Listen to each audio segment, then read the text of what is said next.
So yeah, what's your take on this whole COVID? Do you think it's real? Do you think it's a finesse? You think it's, what is it, population control? I think it's real. I think that it's a real sickness, a real virus, but I think it's being blown out of proportion for a political standpoint, Facts. for a government standpoint. I think people should still take it seriously and protect themselves, but I don't know about other people, but before COVID, I was still taking precautions of where I took my kids to and washing hands and sanitizing. I mean, I think it's funny. It takes COVID for people to realize they should be washing their hands as regularly as they are. Be clean, fam. Like, that's regular. Wash your hands, wash your ass. I mean, especially when I lived in a house with a Jamaican that got viral from washing rice. So, like, so obviously we take it seriously. And then I have twins that were born premature. So we've been taking precautions from a long time ago. What about the whole, okay. Because I see like the numbers are going up, but more people are putting on masks and stuff now. Because before, we weren't really, like, you didn't see as much people with masks. It depends on where you're going, because I see enough people on Instagram going to parties and private places, and I don't see nobody with masks on at these parties. And it's silly, too, because people are complaining these parties are getting busted and stuff, but everybody's posting them all over social media. And because like it's like a rebellious thing. It's like, well, we don't care. We're still going to go out. We're still going to enjoy ourselves. Like, summer was shut down for the first time in God only knows how long. And you're trying to tell us winter too? When was the last time you saw Caravana canceled? A lot. Right? One of the biggest venues. One of the biggest venues for Toronto. One of the biggest things to make revenue for this city. They lost millions of dollars for that. And it got canceled. And people are like, oh, well, let's take it seriously because Caravana is canceled. And then other people are like, well, they're just doing that because they're trying to control us. Well, can you imagine if Caravana happened? What would the numbers be at if it did happen? Wow, that would be nuts. How many opened people up too would, early, yeah. And if it was hot and people are out dancing in the streets with masks on and drinking, how many people would be passed out in the Not street? to mention if sick? they would have let like people fly in. From the States and shit. Because they say over 1 million Yeah. people travel to Toronto for Caravana every year. So Jesus Christ. Well, One thing quick on that stuff there also, that whole theory about the hot countries, and they're saying that, the COVID can't withstand on heat or can't live on heat. Oh, yeah? That's all cap. that's cap. really? Because, like, take a look at Florida. Florida, Argentina, all those South American countries are at like super highs right now, and they're hot as fridak. So Yeah. But then what's with this whole border being closed, people not being able to travel? People are still traveling. I know enough people from Toronto. They're in the States right now. They're saying if you travel, it's supposed to be essential, but yeah, I still see people traveling, So going to Jamaica. if you're from Toronto and say you're like a DJ in Toronto, is it essential to go to the States to do one show? you could finesse it. I guess so, if you're making enough money. But you're not doing that one show. You're gonna do more. Well, true, yeah. Because just like you said, like even in the States, there's parties. Like the way they would still have it if there wasn't COVID. I just seen the video for the Shensia concert in Atlanta last night. Jesus Not Christ. Look, one person wearing a mask in there. Look what you said. A concert. Not even like A concert so for everybody Shensia just in Atlanta. bunched up close. Just I mean, they did set up the stage differently. They put a big plexiglass up around the stage so that the people from the ground couldn't. But come what about close, but what about the people in the crowd? Right? That's So Shensia and her people are protected, but the people in the crowd. Yo, And that's once the alcohol gets in and you're dancing to that dance hall and Shensia and all that, people are going to be rubbing up on each other and yeah, people are definitely grinding up with Shansia's music. They're bunning because it's a fucking reggae concert. So somebody's got to get the ital in there.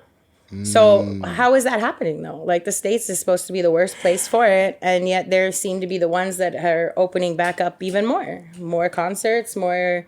Where everything They outside with it. Shout out Biz. Do you think this is gonna end? I'm at that point where I don't even like. I did say that it would probably end around September, but I didn't think we would have another fucking. I knew there were going to be, but not so. Second wave? I did think about the second wave. I didn't think so soon, and I didn't think so much. I thought it would be a little second wave, and then this would be over by maybe Christmas. I don't see this shit ending until maybe 2022 now.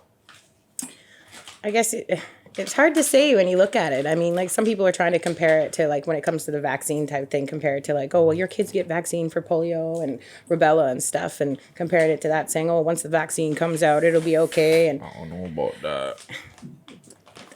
See, I've never gotten the flu shot, and I've never given my kids the flu shot, and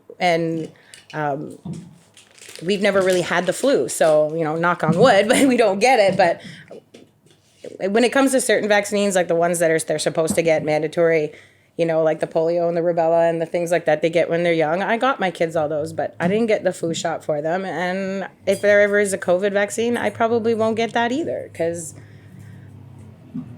yeah, I've heard stories about the COVID vaccine that's already come out and that some people are already getting sick from it. Yeah. So is it the same as the flu vaccine? Because the flu vaccine, they actually inject you with part of the flu so your body builds up immunities. And I get the whole point of building up immunities so your body can be better fight it off. And they say, oh, well, maybe if you get COVID, you'll be more likely to fight it off. And the people who are dying from COVID have underlying conditions. But look at Trump. Yo, that guy, he's something Does else, anybody bro. really care that he got it, though? Does anybody really care that he got it, though? Like, he's immune. I mean, yo, Trump is that whole... He's immune, though. And apparently his wife and his son are, what do you call it? They're carriers, but they don't show symptoms or something. Bro, that's the best show right now going on. Did anybody put out a report, though? Did anyone see a doctor's report to say that he was officially tested positive, or is that just another political move? You're not going to see none of that, bro. No. You know, they're going to keep all that under the wraps, bro. But yeah, it's convenient that he got it at the same time that they're talking about his tax returns and all that, right? Yeah, switch up the convo like always. But yeah, people out there, just be safe. Wash your hands, wash your ass, be clean, man. Next little story I wanted to get into. Offset got arrested because you got guns out. That's my choice. I'm not gonna move my hand from my steering wheel. Because we were told that you guys were waving. You celebrity, you know who I am. I'm Offset from the Migos. This weekend, I don't know if he was driving past a Trump rally or he was driving past something, and he was on said live. He was driving through a Trump rally. Or driving through a Trump rally, and supposedly somebody hit his car, and then reports saying that he had a gun. He was waving out a gun. He was on live when the cops actually pulled up to his whip and said, "Yo, buddy, you gotta come. You gotta go." He was fighting it, but he was released though. Cardi came true. I don't know if she was the reason why, but they were saying she was the reason why. Those two have been wilding on Instagram for a few days now, though. Did you see the video of him laying in the bed next to her, trying to get her to give him head on live or something? Yeah. And she was in the bed. And I'm like, yo. Those two have been wilding out. I rate it. But yeah. What do you think about that? Just the whole situation in general. Another black man being what do you call it? What's the word I'm looking for? Targeted. Wrongfully targeted. Because he wasn't wrong. I guess he was. We don't even know the story just yet. But again, he's just targeted as a black man. I mean, I can understand the position of the police, not to say I'm taking their side, but when someone's calling them and saying, I see someone waving a gun around, but then how true is that story? And people knew who he was, because if you watch the video and see in the background, there's tons of people on the street that knew who he was taking videos. So the person that hit him probably realized who he was, and they're thinking, you know, insurance, money, whatever, right? Because of who he is. Let's be real. You're a white woman. Yeah. What's your take on everything that's going on? I think it's sickening. I really it's hard for me to put a position on it because I'm not, again, I'm a white woman, so I've never been in that position to be targeted like that. But I mean, Louie's been targeted. I've seen him be targeted, and other people that I personally know have been targeted, and I've tried to stand up and defend people, and they just kind of look at you sideways like, why are you defending this person? So what about that experience? Like, I'm pretty sure you've had white people around you that are racist, and they'll come to you with racist talks thinking that you're racist too, and it's like, bruh. You know what I'm saying? Yeah, and it kind of goes along the same line with, like, when you see white girls trying to do the style of the culture, you know, when they do their hair out. Like, for me personally, you'll never see me with, like, dreads or braids or just because I don't feel... No, because I don't think it's appropriate for someone like me to do that. That's not my culture. Like, that's your culture. So why am I going to take your culture and And again, I don't even think it's something that looks good on most white girls anyways. Most white girls I see with them. But then they'll say, if you're not taking our culture, but you're taking our men. It's not that I'm not taking the culture. I accept the culture and I respect the culture and I love parts of the culture, like the reggae, the dance hall, the hip hop, the rap, all of that, the food, all of it. But that doesn't say that I can turn around and be you and change my lifestyle. Like, I'll never be a black person. I'll never be an Asian person. I'll never be, like, that's not me. I was born white. So I have to, at certain points, I have to stay in my lane, but at the same time, I support the whole Black Lives Matters, and I would support anyone that's in that situation where they're being wrongfully accused or whatever it is. Again, I have mixed children. Fair. And I've had to sit down and talk to my son about things already. He'll be 10 in February, and I've already had to sit down and talk to him. Like, you have to understand, even though you're mixed, you're still going to be looked at as a black man.